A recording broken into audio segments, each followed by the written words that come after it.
The habits we've discussed create a foundation, a structure, a daily practice that builds mental strength like sediment builds mountains, layer by layer, day by day, until what seemed impossible becomes your natural state. But foundation alone isn't enough. You need to understand the deeper principles behind these practices, the philosophy that makes them work, the psychology that transforms action into identity. Because you can wake up early and still be weak.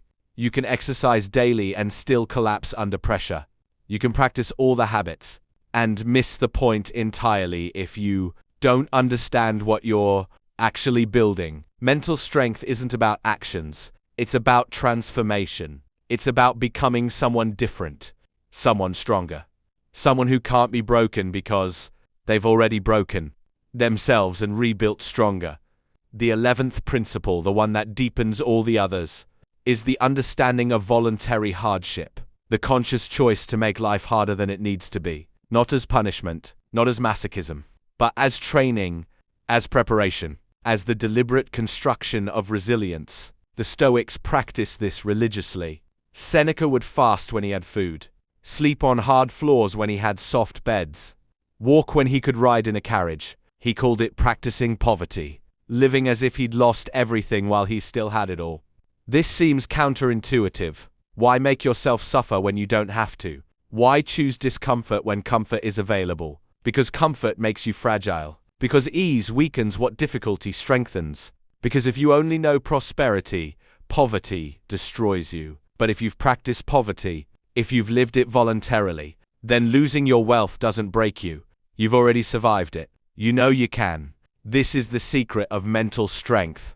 You don't build it by avoiding difficulty. You build it by seeking it out, by choosing the harder path when the easier one is available, by deliberately exposing yourself to the challenges that others run from. Modern life has eliminated most involuntary hardship.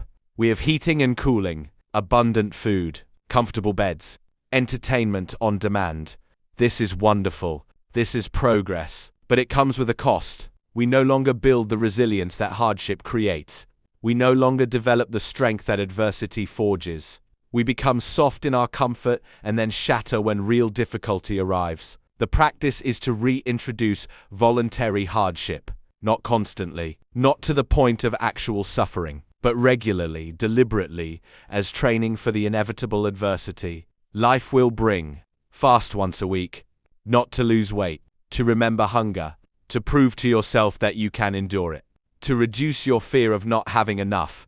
When you know you can go without food and be fine, you're less anxious about security, less desperate to protect your resources, more free. Take cold showers, not because hot showers are bad, but because cold water is uncomfortable and you need to practice being okay with discomfort. Stand under that cold water and breathe. Notice the impulse to escape. Notice the voice that says this is unnecessary. Notice the discomfort and stay anyway.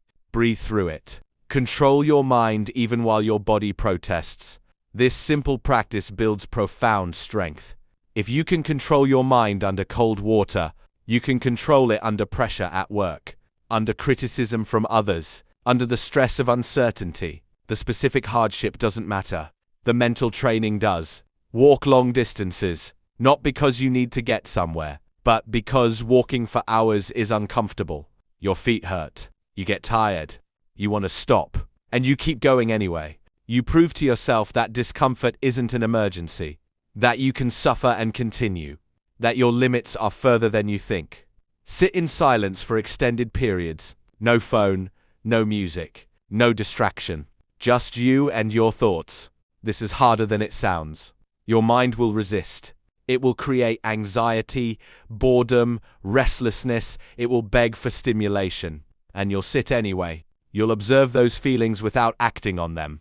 You'll build the strength to be alone with yourself. These practices seem strange to modern sensibilities. Why voluntarily make yourself uncomfortable? Why choose difficulty when ease is available? Because ease makes you weak, and weakness makes you anxious, and anxiety makes you suffer far more than voluntary discomfort ever could.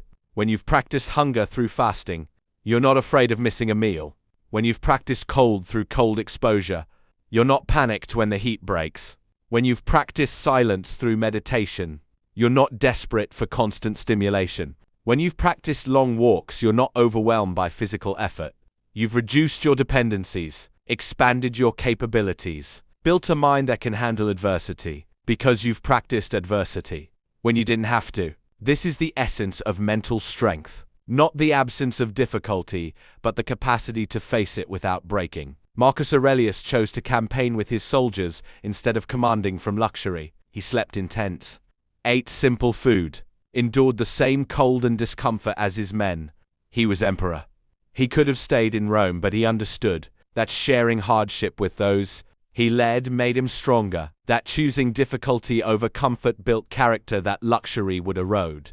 You have the same choice daily: the elevator or the stairs, the car or the walk, the easy task or the challenging one, the comfortable conversation or the difficult truth.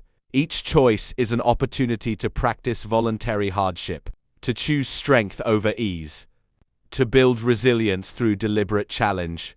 The 12th principle is the practice of detachment, not from life, but from outcomes, from things beyond your control, from the desperate need for things to go your way. The Stoics were famous for this, for their ability to face loss, failure, tragedy without being destroyed, not because they didn't care, but because they understood what was theirs to control and what wasn't. Epictetus taught the dichotomy of control. There are things you control and things you don't.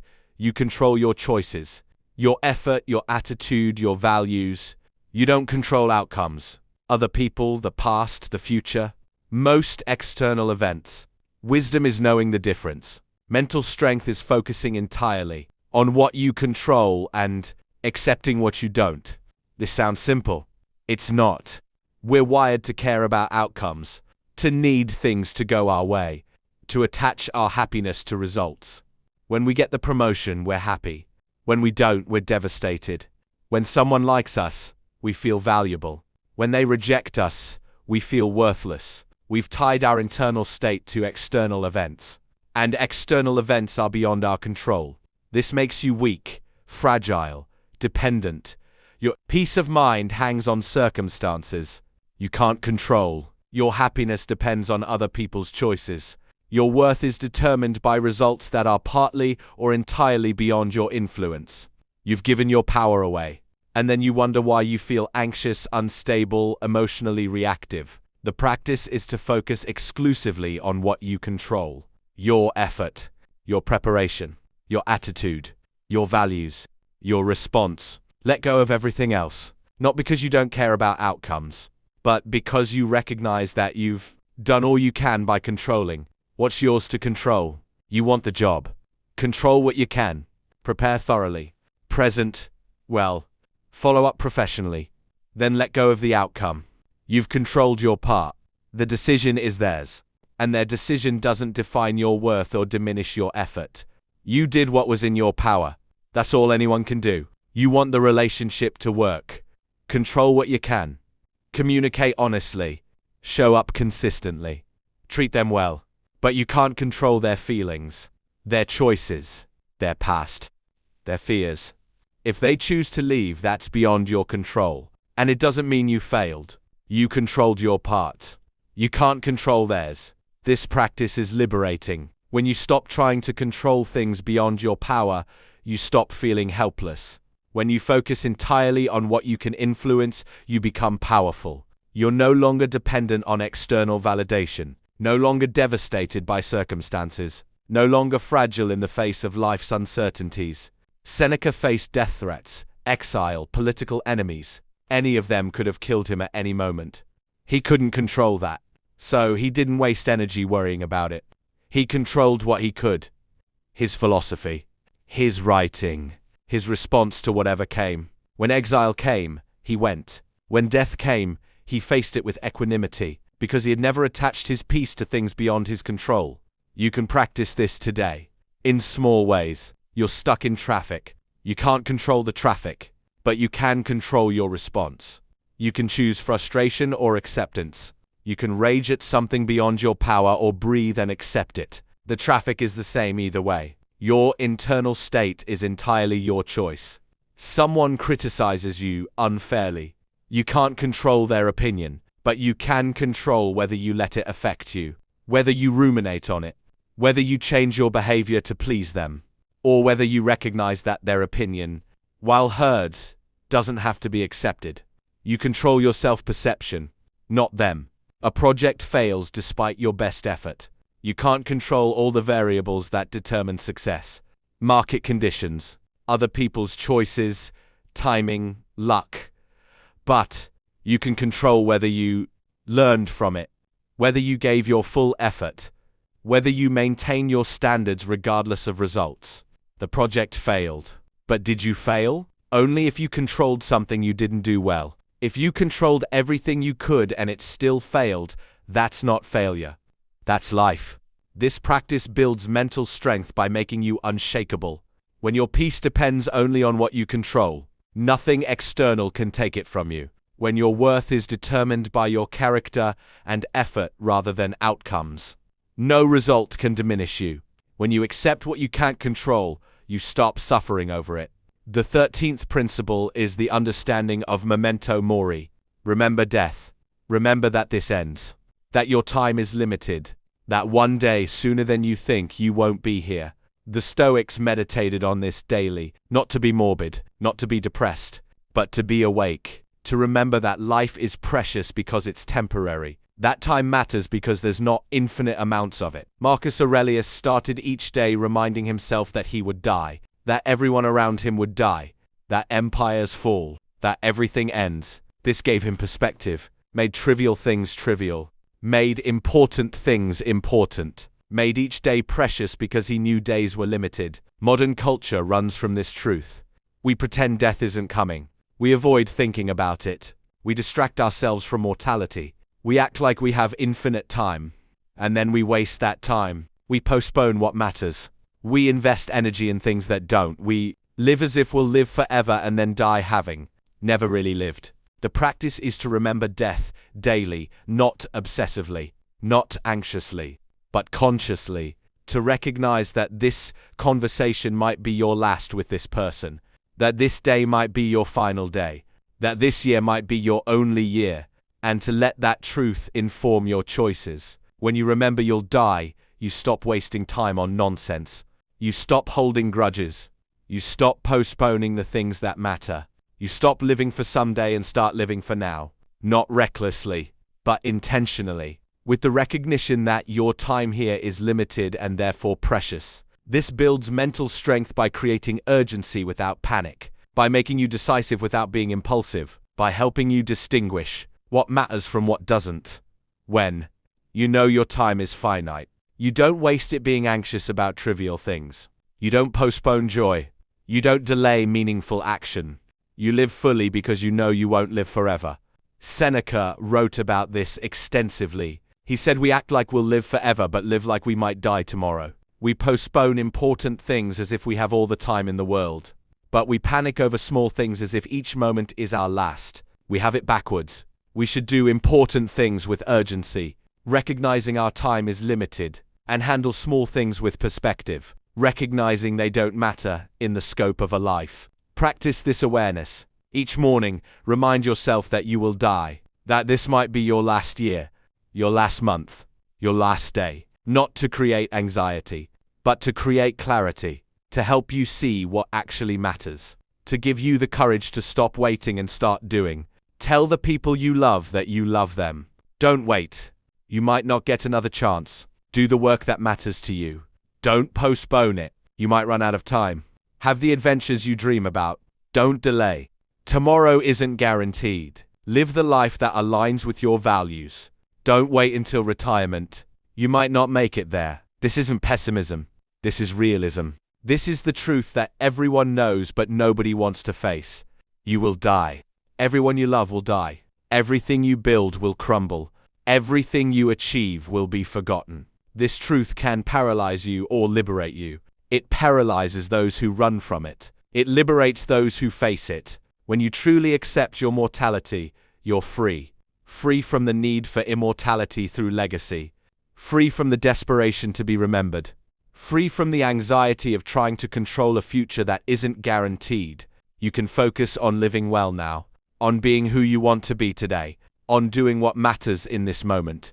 This is mental strength, not the denial of death, but the acceptance of it, not the fear of mortality, but the embrace of it as the truth that makes life meaningful, not running from the end, but using it as motivation to live fully before it comes. The 14th principle is the practice of negative visualization, the regular imagining of loss, of worst-case scenarios, of everything going wrong. This sounds depressing. It's actually one of the most powerful practices for building mental strength and appreciation. The Stoics did this daily. Epictetus would imagine his loved ones dead, his possessions destroyed, his freedom taken. Marcus Aurelius would imagine his empire falling, his plans failing, his health deteriorating. They didn't do this to torture themselves. They did it to prepare themselves, to appreciate what they had, to reduce their fear of loss. When you regularly imagine losing something, two things happen. First, you appreciate it more while you have it. You don't take it for granted. You enjoy it fully, knowing it could be gone. Second, you prepare yourself for its actual loss. When it does happen, you're not destroyed. You've already rehearsed it mentally. You've already processed some of the grief. You're ready. This practice seems counterintuitive. Won't imagining loss make you anxious? Won't visualizing worst-case scenarios create fear? Only if you do it wrong. If you imagine loss and then panic about it, yes. But if you imagine loss and then plan for it, prepare for it, accept it as possible, you build strength. The practice is to spend a few minutes daily imagining loss. Imagine losing your health. What would you do? How would you adapt? What would still be possible? Imagine losing your job. What's your plan? What skills do you have? What could you create? Imagine losing a relationship. Could you survive it? What would you learn? How would you grow? This isn't about being paranoid. It's about being prepared, about recognizing that anything you have can be lost. And when you recognize that, when you truly accept it, you hold things more lightly.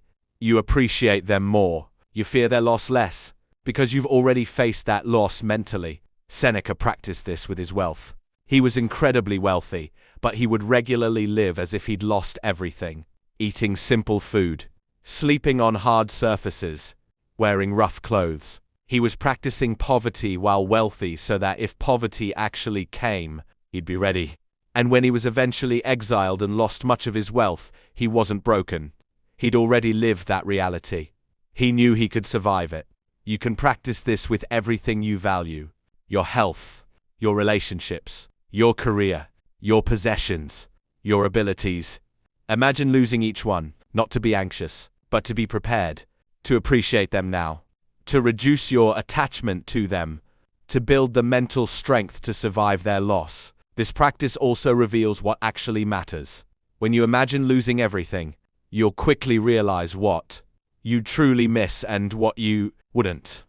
What's essential and what's trivial. What brings real meaning and what you're just attached to out of habit. This clarity is valuable. It helps you invest your time and energy in what actually matters. Imagine your house burns down. What would you truly miss? Probably not most of your possessions. Probably photos, certain meaningful objects, but most of what you own, you'd realize you didn't need it. This recognition frees you. You can let go of unnecessary attachment. You can simplify. You can focus on what truly matters. Imagine you lose your status, your title, your reputation. What would you miss? If your identity is built on these external things, you'd be devastated. But if your identity is built on your character, your values, your principles, you'd be fine. The external markers are nice, but they don't define you. This practice reveals where your identity truly lies and helps you. Build it on unshakable foundations. The 15th principle is the understanding of premeditatio malorum, the premeditation of evils. This is related to negative visualization, but more specific. It's the practice of imagining in detail the specific challenges you'll face, not vague worries. Concrete scenarios, so you can plan for them, prepare for them, face them with strength when they arrive. Marcus Aurelius did this every morning. He would imagine the difficult people he'd encounter, the frustrations he'd face, the obstacles that would appear. He'd visualize them clearly and plan his response.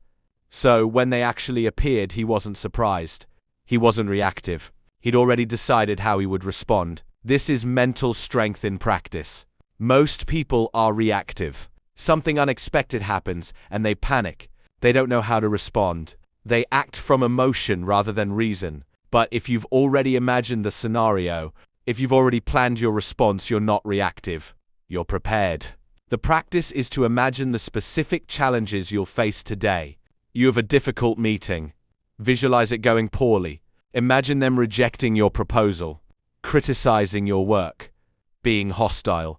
Then plan your response. How will you stay calm? What will you say? How will you maintain your principles under pressure? When the meeting actually happens, you're ready. You've rehearsed. You're starting a difficult project.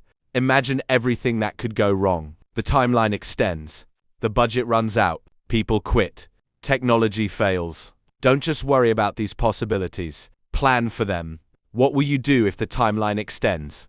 What's your backup if the budget runs out? How will you handle people quitting? When these challenges arrive, and some will, you have a plan. You're not scrambling. You're executing. This practice reduces anxiety by turning vague worries into concrete plans. When you're anxious about something, you're usually worrying without planning. You're imagining problems without solutions. But when you imagine specific challenges and plan specific responses, anxiety transforms into preparation. You're no longer helpless. You're ready. Epictetus taught this to his students. He told them to imagine the specific difficulties they'd face and decide in advance how they'd respond with virtue. If someone insults you, how will you respond? If you lose your possessions, how will you react? If you face injustice, how will you maintain your integrity? By deciding in advance, by planning your response before the challenge arrives, you ensure that you'll act from wisdom rather than emotion. The 16th principle is the discipline of perception, the practice of seeing things clearly, without distortion, without exaggeration, without the emotional coloring that makes molehills into mountains. The Stoics believe that most of our suffering comes not from events themselves, but from our judgments about them, from the meaning we assign, from the interpretations we create. Something happens. You lose a job. The event itself is neutral. Unfortunate, yes. But the suffering comes from what you tell yourself about it. If you tell yourself this is a catastrophe, that you'll never recover, that this proves you're worthless, you'll suffer intensely. But if you see it clearly as setback, disappointing, but also an opportunity to find better work, to reassess, to grow, the suffering diminishes. This isn't positive thinking. This isn't pretending bad things are good. This is clear seeing. Seeing what actually happened, without adding layers of interpretation. That creates unnecessary suffering. Marcus Aurelius practiced this constantly. He would describe things in their simplest, most objective form. A fancy meal wasn't a delicacy. It was a dead animal and some plants. A beautiful robe wasn't luxury. It was sheep's hair dyed with shellfish blood. He wasn't being cynical. He was being clear, seeing through the descriptions and judgments to the thing itself. This practice builds mental strength by reducing emotional reactivity. When you see things clearly, you're less disturbed by them. When you strip away the dramatic interpretations, you're left with reality. And reality seen clearly is usually manageable. The practice is to notice your interpretations and question them. Something happens and you feel strong emotion. Pause. Ask yourself, what actually happened? Not what it means, not what it says about you or your future, just what actually objectively occurred. Your partner seems distant. What actually happened? They were quiet during dinner. They checked their phone several times. That's all. You've interpreted this as them losing interest in you, as the relationship ending, as you being unlovable. But those are interpretations, not facts. The facts are that they were quiet and checked their phone. That's it. And that could mean 1,000 things. They're stressed about work. They're tired. They're dealing with something personal. It might have nothing to do with you. By seeing clearly without the dramatic interpretations, you reduce your suffering. You don't spiral into anxiety. You don't create problems that don't exist. You deal with what's actually there. You receive critical feedback at work. What actually happened? Someone pointed out errors in your work and suggested improvements. That's all.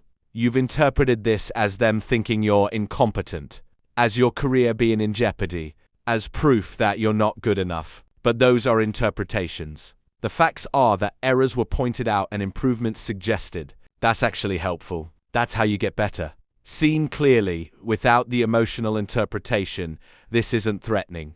It's valuable. This practice doesn't eliminate all negative emotion. Sometimes things are genuinely bad. Sometimes loss is real.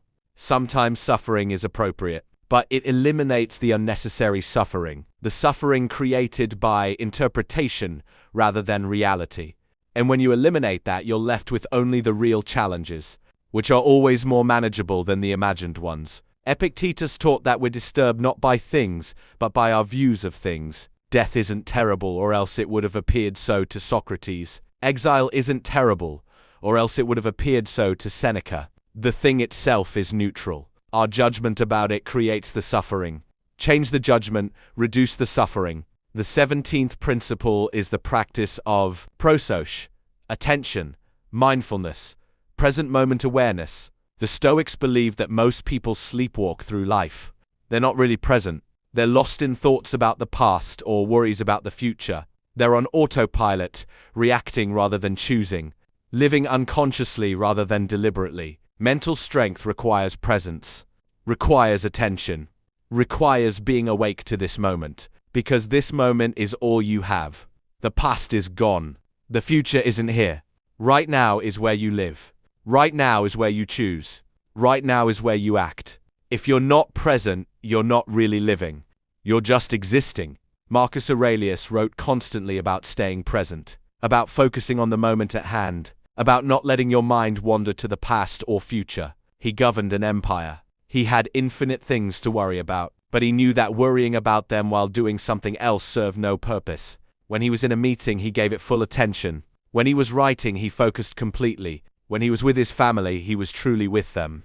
This is harder than it sounds. Your mind wants to wander, to revisit the past, to rehearse the future, to be anywhere but here. But when you're not present, you miss your life. You miss the only moment you actually have. And you weaken yourself, because you can't respond effectively to what's happening if you're not aware of what's happening. The practice is to bring yourself back to the present, again and again. When you notice your mind has wandered to the past, bring it back. When you notice it's jumped to the future, return it. When you notice you're on autopilot, wake up. Choose to be here, now, fully. This doesn't mean never think about the past or future. Reflection is valuable. Planning is necessary. But do it deliberately. When you're reflecting on the past, do that completely. When you're planning the future, give it full attention. But when you're doing something now, be here, not divided, not partially present, fully here. You're having a conversation. Are you really listening? Or are you planning what you'll say next? Or thinking about what you need to do later? Or replaying something that happened earlier? If you're not fully present, you're not really connecting. You're just exchanging words while your mind is elsewhere. You're working on a task. Are you focused on it? Or are you distracted by notifications? By thoughts about other tasks? By worries about outcomes? If you're not fully present, your work suffers. And you suffer because divided attention is exhausting. Full attention, paradoxically, is energizing. This practice builds mental strength by ensuring you're actually experiencing your life, by keeping you engaged with reality rather than lost in thought, by making you effective in action rather than scattered in attention. A person who is fully present is a person who is alive. A person whose mind is always elsewhere is already dead. Seneca wrote about how we complain life is short, but we waste most of it. We're not present for huge portions of our lives. We're distracted, divided, lost in thought, and then we wonder where the time went. It went by while we weren't paying attention, while we were thinking about yesterday or tomorrow instead of experiencing today.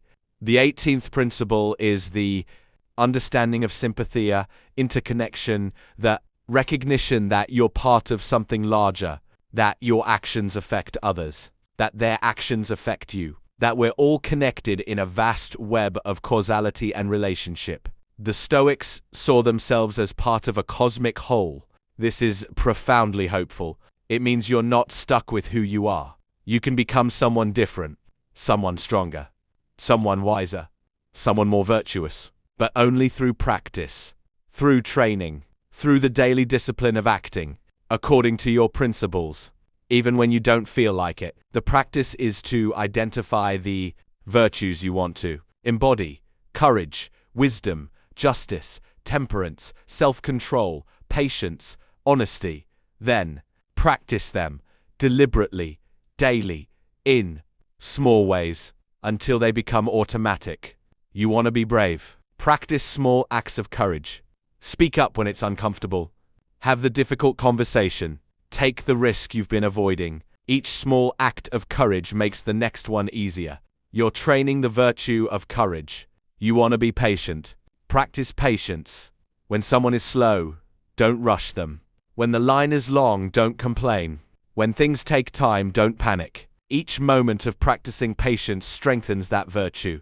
You want to be honest. Practice honesty. Tell the truth even when it's difficult, even when a lie would be easier, even when honesty costs you something. Each act of honesty makes the next one more natural. This is how you build character, not by hoping to have virtue when you need it, but by practicing it constantly so it becomes who you are. So that when the real test comes, when real courage is required, it's not new. You've been practicing. It's what you do.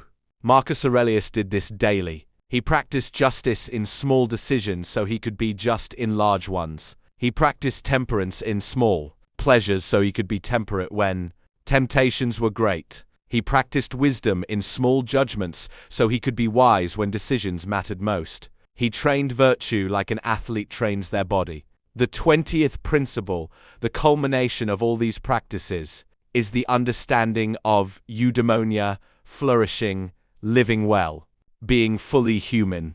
This was the goal of Stoic philosophy: not pleasure, not comfort, not success, but flourishing, becoming excellent, living according to reason and virtue, being the best version of what a human can be. And this is what these daily habits build toward. Not just mental strength for its own sake, but mental strength in service of flourishing, in service of living fully, in service of becoming excellent. When you wake with discipline, you're practicing being fully human. When you move your body, you're honoring what you are. When you focus completely, you're using your greatest gift, attention. When you practice virtue, you're fulfilling your potential. When you serve others, you're living according to your social nature. All these practices, all these principles, all these habits work together to create a life well lived. Not a life of constant happiness, not a life free from suffering, but a life of meaning, of purpose, of character, of strength, as citizens of the world, as connected to all humanity. This builds mental strength in two ways. First, it reduces isolation. When you recognize you're part of something larger, you're not alone. Your struggles aren't unique. Your suffering isn't singular. Others have faced this. Others are facing it now. You're part of the human experience, not separate from it.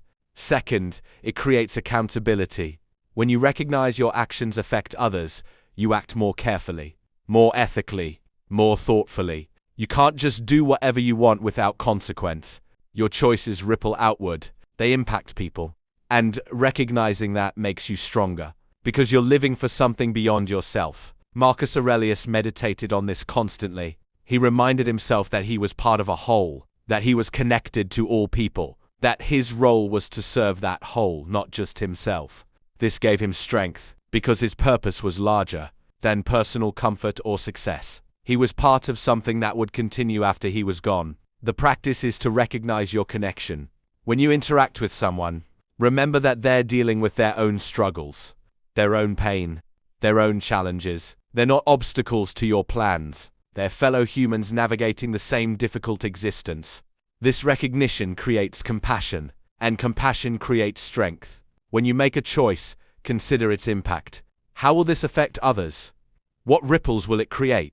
This doesn't mean you can't make difficult choices, but it means you make them consciously, recognizing their broader impact. This accountability makes you stronger because you're considering more than just yourself. When you suffer, remember that suffering is universal. Everyone suffers. Everyone struggles. Everyone faces loss. You're not special in your pain. You're part of the human condition. This doesn't diminish your suffering, but it does reduce the isolation of it. You're not alone in this, and recognizing that creates strength. Epictetus taught his students that they had duties to others, to family, to community, to humanity. These duties weren't burdens. They were what gave life meaning. They were what made you strong. Because when you have purpose beyond yourself, when you're connected to something larger, you find strength you didn't know you had. The 19th principle is the practice of ascesis, training, discipline, the deliberate practice of virtue until it becomes natural. The Stoics didn't believe virtue was something you had or didn't have. They believed it was something you practiced, something you trained, something you developed through repetition until it became your character. A life that flourishes despite difficulty, that finds joy despite suffering, that creates meaning despite chaos. This is what mental strength enables. Not the ability to avoid all pain, but the ability to live fully despite it, to grow through it, to become better because of it, to flourish not when everything is perfect but in the midst of imperfection. The Stoics faced incredible hardship, exile, war, disease, loss, political persecution, natural disasters. They didn't have easy lives, but they had good lives. Lives of meaning, lives of purpose, lives of character, because they built mental strength through daily practice, because they understood that life is difficult and prepared themselves for it, because they chose to flourish regardless of circumstances. You have that same opportunity to build mental strength through daily habits, to prepare yourself for the inevitable difficulties of life, to become someone who flourishes despite challenge, who grows through adversity, who lives fully regardless of circumstances. The habits are simple. Wake with discipline. Sit in silence. Move your body. Pause before reacting. Focus completely. Choose discomfort. Practice gratitude. Reflect honestly. Serve a purpose. Live from identity. Embrace voluntary hardship. Detach from outcomes. Remember death. Visualize loss. Prepare for challenges. See clearly. Stay present. Recognize connection. Train virtue. Aim for flourishing. Simple habits, but transformative when practiced daily, when combined consistently, when integrated completely. They don't just make you stronger, they make you better. They don't just help you survive, they help you thrive. They don't just prepare you for difficulty, they help you flourish because of it. This is the secret the Stoics understood. That mental strength isn't built in one dramatic moment. It's built in 1,000 small ones. That excellence isn't achieved through one great effort. It's achieved through consistent practice. That flourishing isn't a destination you reach. It's a way of traveling. Every day you practice these habits, you're becoming stronger. Every day you live these principles, you're becoming better. Every day you train these virtues, you're becoming more fully human. And over time, day by day, practice by practice, you transform. You become someone who can face anything, who can handle any challenge, who can live fully despite difficulty.